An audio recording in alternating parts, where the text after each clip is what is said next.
Get your free copy of the complete tutorial at www.teachucomp.com/free. You can use zooms in PowerPoint to deliver a presentation in a non-linear slide sequence in slideshow view.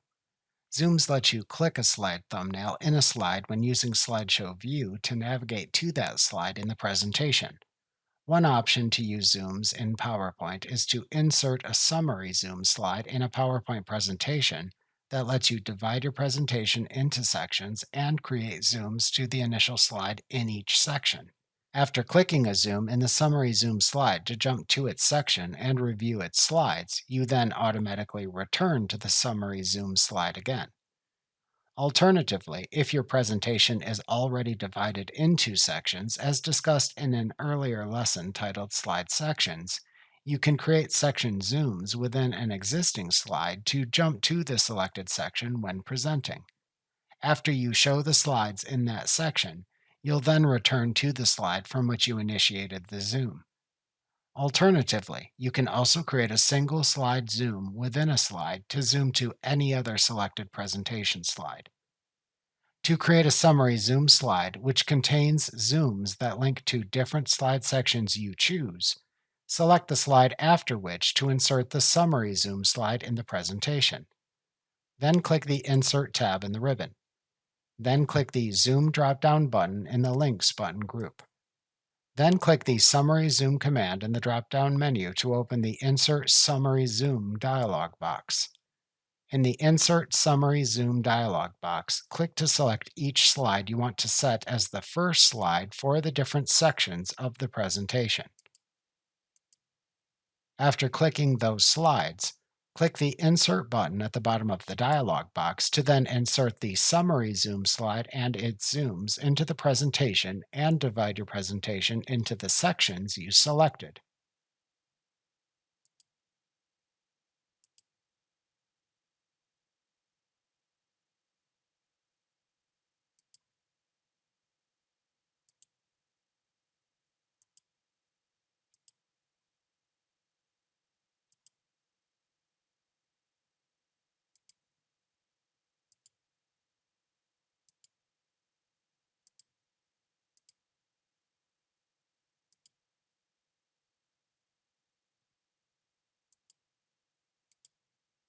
Alternatively, to insert section zooms into a PowerPoint slide if your presentation is already divided into sections, click to select the slide into which to insert the section zooms. Then click the Insert tab in the ribbon.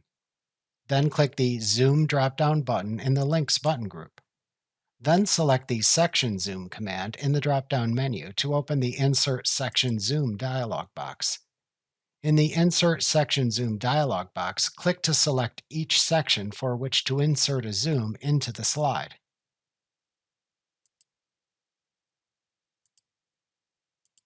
After clicking those sections, click the Insert button at the bottom of the dialog box to then insert the section zooms into the slide. The zooms are inserted as pictures in the slide, which you'll need to move to the desired areas in the slide to arrange them.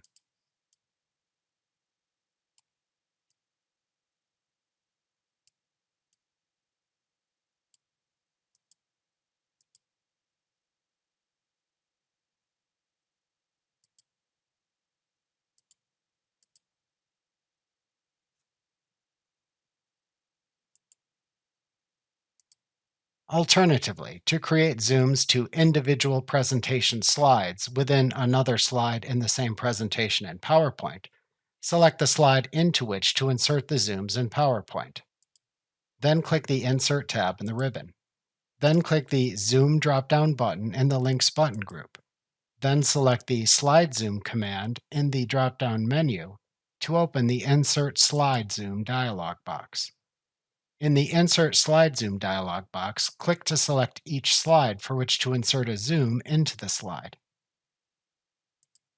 After clicking those slides, click the Insert button at the bottom of the dialog box to then insert the slide zooms into the slide.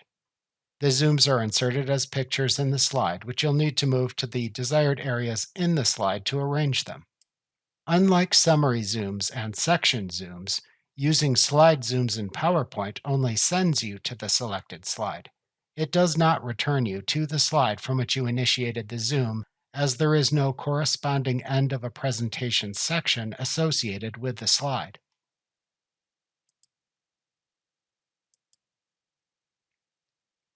After you click a slide zoom when delivering the presentation in slideshow view, you will zoom to that slide.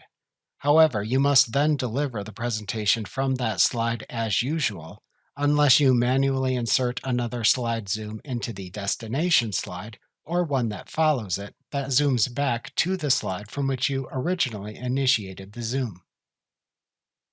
Like what you see? Pick up your free copy of the complete tutorial at www.teachucomp.com/free.